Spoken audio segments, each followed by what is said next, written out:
So first and foremost, what is a liposome? 首先跟大家讲，什么叫做脂质体？ I want you to imagine in your minds a sponge. 请大家在脑海当中想象一块海绵。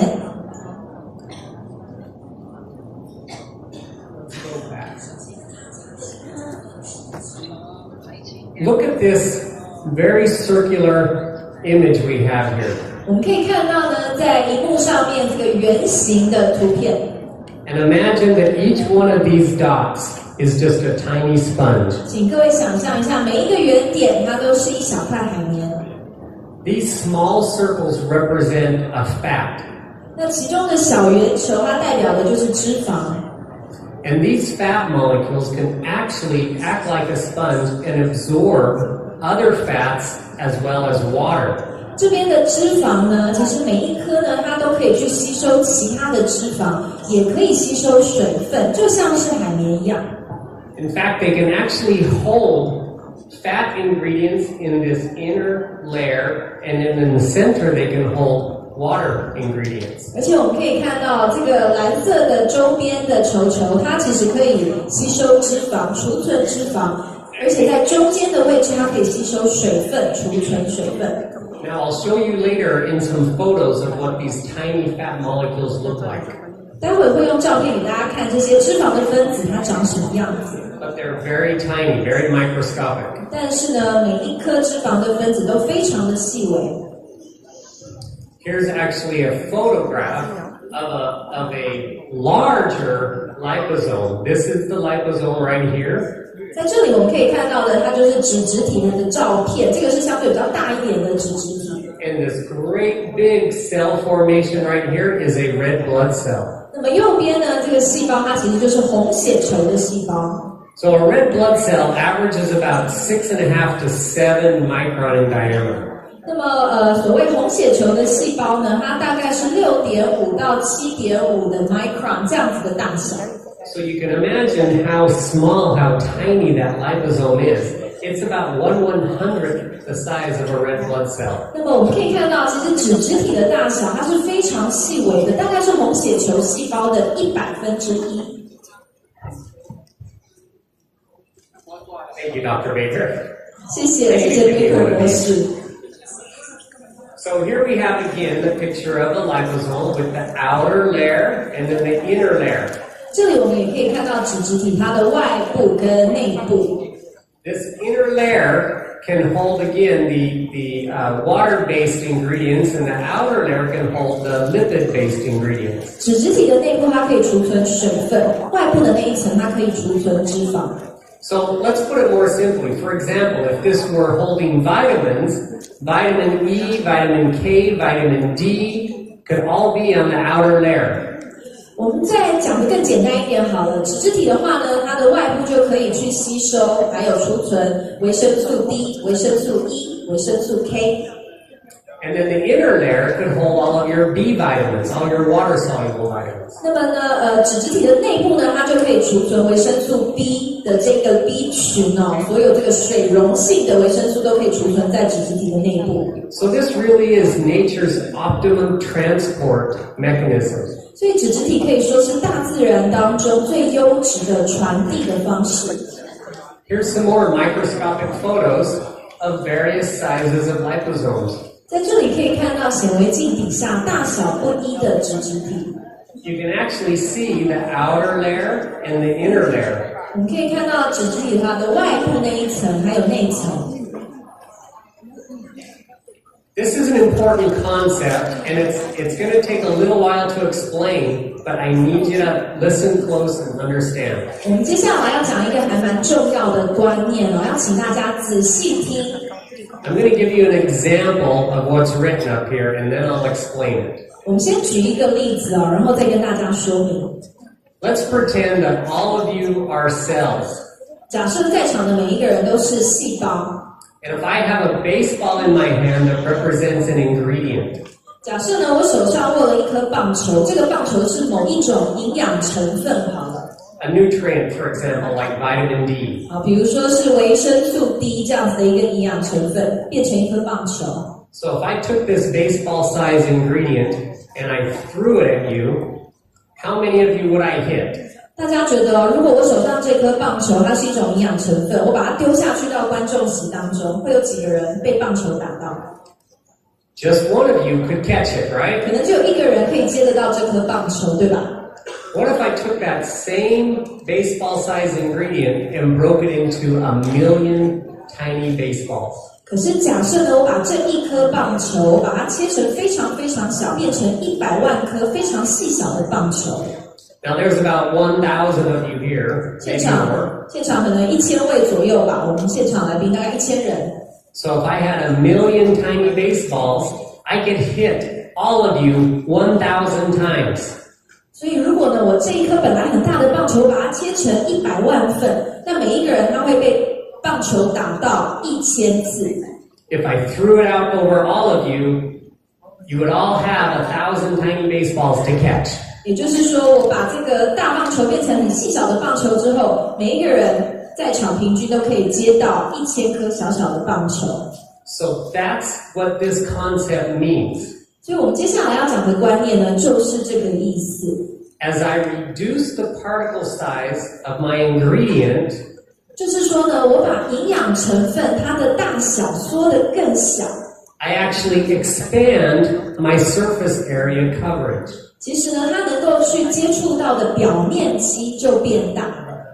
So one ingredient can cover thousands of cells, millions and even billions of cells. 也就是说，一种成分我们把它变得很细小的时候，它就可以去接触到非常非常多的细胞，成千百万的细胞。 Because using liposome technology, we can actually create more molecules of the same ingredient. 因为使用脂质体的技术呢，我们就是让同样的一种成分，它的分子的数量变得更多。 But what does that mean for your health? What does that mean to you? 可是这对我们的健康有什么样子的影响呢？它代表的意思是什么？ I want to show you a study that was done on curcumin. 我们来看一下一个针对姜黄素所做的研究好了。 Curcumin is actually one of those large molecules, just like that large baseball. 姜黄素呢，它的分子比较大就像是我们刚刚讲到的比较大颗的棒球一样。 It's very difficult for your body to absorb and assimilate curcumin. 我们的身体要能够去吸收姜黄素是还蛮不容易的一件事情。 In fact, curcumin on average is about 5% bioavailable. 那么其实平均来讲，姜黄素它被身体吸收的这个比例大概只有5%这么高。 So again, that means if you take about 100 milligrams of curcumin, only 5 milligrams is getting into your bloodstream. 什么意思呢？假设我吃的这个姜黄素有100毫克好了，实际身体所吸收的只有5%，就是身体只吸收了100毫克里面的5毫克。 And curcumin has some amazing health benefits. It's very good for you. 可是姜黄素它是一种非常好的营养成分吃了对身体是很好的。 But you would have to take a lot of it to get any of those benefits. 可是问题在哪里呢？就是说我真的要让身体吸收姜黄素，我必须要摄取很大量的姜黄素才行，因为吸收率很低。 So a colleague of mine studied what if we could take curcumin and put it in a liposome. Would it increase the benefit? 所以呢，我有一个同事就做了一项研究，他把姜黄素放到脂质体当中，想要去了解说，透过脂质体，我有没有办法提升姜黄素的吸收率？ So he did a study on cancer in rats. 我的同事做的研究呢，是去看老鼠身上的癌细胞。 He took an empty liposome, a liposome with nothing inside of it, and gave it to rats that had cancer. 他先去拿这个脂质体脂质体里面没有加任何的东西，然后把这个有癌症的老鼠呢，让它去使用这个脂质体。 And as you can see, the cancer cells continue to grow. 然后脂质体呢，只有脂质体本身的时候，它对癌症没有任何的作用，癌细胞还是一样增长。 So liposomes, all by themselves, have no health benefit. 所以说什么意思呢？只有脂质体本身它没有办法对我们的健康有什么的好处。 He then took curcumin all by itself. 然后再来呢，就是用姜黄素，只有姜黄素本身哦。And injected 30 micrograms into the rats. 然后呢，他就把大概30微摩尔这样子的数量哦，注射到老鼠的身上。And had a 90% reduction in cancer cell growth. 然后呢，就发现哦，就是使用了姜黄素之后，老鼠它们的癌细胞的这个成长率下降了90%。That's how amazing curcumin is. Curcumin all by itself is a wonderful ingredient. 所以姜黄素就是这么厉害哦，我只有使用姜黄素本身，还没有搭配脂质体，它就有这么好的效果。Then he took that curcumin and dropped the dose all the way down to 0.03 micrograms. 后来呢，我这个同事他拿了这个姜黄素哦，把姜黄素的这个浓度变成0.03微摩尔。And as you can see, the cancer started to grow again. 然后我们可以看到，这个时候呢，癌细胞它还是没有下来。So a small amount of curcumin was ineffective. 所以我们可以看到这边的例子是什么呢？只用一点点的姜黄素，它对于抑制癌细胞没有效果。But then he took that same small amount of curcumin, 0.03 micrograms, and put it in a liposome. 可是呢，同样浓度的这个姜黄素哦，0.03微摩尔，然后呢，把这么少的姜黄素放到脂质体里面去。And as you can see again, almost 90% of the cancer stopped growing. 然后虽然说呢，姜黄素的浓度它变少了，可是跟脂质体结合之后，它对于癌细胞的抑制率其实差不多也是可以抑制癌细胞高达90%。So what this study shows us is that liposomal curcumin is 1,000 times more effective than non-liposomal curcumin. 所以这个研究的结果告诉我们什么呢？姜黄素跟脂质体结合的时候，它的效果比起纯姜黄素不搭配脂质体好出1000倍。So let's think about that for a minute. 请大家吸收消化一下。If you were to take 1,000 milligrams of a normal company's curcumin, 假设哦，你现在吃一般公司他们所生产的姜黄素好了，吃1000微克。a curcumin supplement you buy at Watson's, 可能你去比如说屈臣氏啦，去买的这个姜黄素， or you buy off the internet, 或者在网络上面买的姜黄素的这个补给品。you could get the same effect with 1 milligram of Viseo curcumin. 可是呢，你在外面吃1000毫克的姜黄素，你吃维善优使用脂质体技术的姜黄素，只要吃1微克就够了。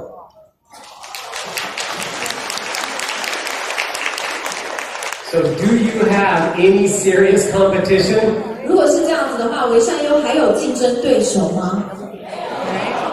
All right, I've got a test for you now. 接下来我们要随堂测验一下了。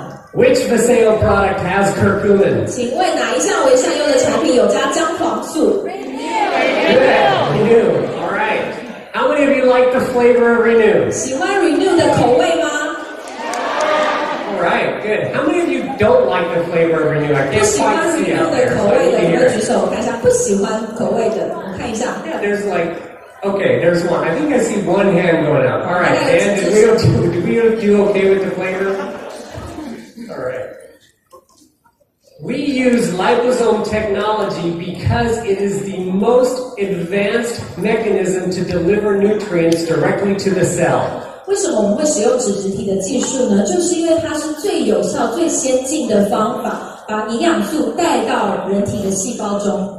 Our slogan of Viseo, at least for the Scientific Advisory Board, is delivering solutions. 那么我们在维善优讲的就是卓越传递。 And I make you a promise 我也要跟大家做个保证。 that we will continue to research the best, most advanced delivery solutions out there. 我们会持续不断的去研究，还有开发市面上面最卓越的传递技术。 We will find ways to incorporate them into our products. 而且我们会想办法把最卓越的技术放到我们的产品当中。Our products are dynamic. 我们的产品非常的多元， We will constantly improve them 也会不断的去把产品更进一步优化， so that you can get the maximum benefit from taking them. 这样子大家使用产品可以看到最好的效果。Thank you for your time. 谢谢大家。Thank you，非常谢谢Gibbs大所带来精彩的分享，还有介绍，也谢谢 Grace 为我们带来的翻译。当然，让我们大家呢更加的了解到了维善优非常卓越的产品，还有我们相当棒的脂质体的技术。那么在接下来的时刻当中呢，我们将要对于新晋升的领袖们来做表扬，所以我们将要再次的邀请到 Mr. Larson 还有朱总裁一同来到台前。I'd like to welcome Mr. Larson and Mr. Chu to join us on the stage because now we're going to have a second recognition. Welcome. 那现在呢，我们的Mr. Larson 还有朱总裁来到台上，将要欢迎着我们在场的新晋升领袖们。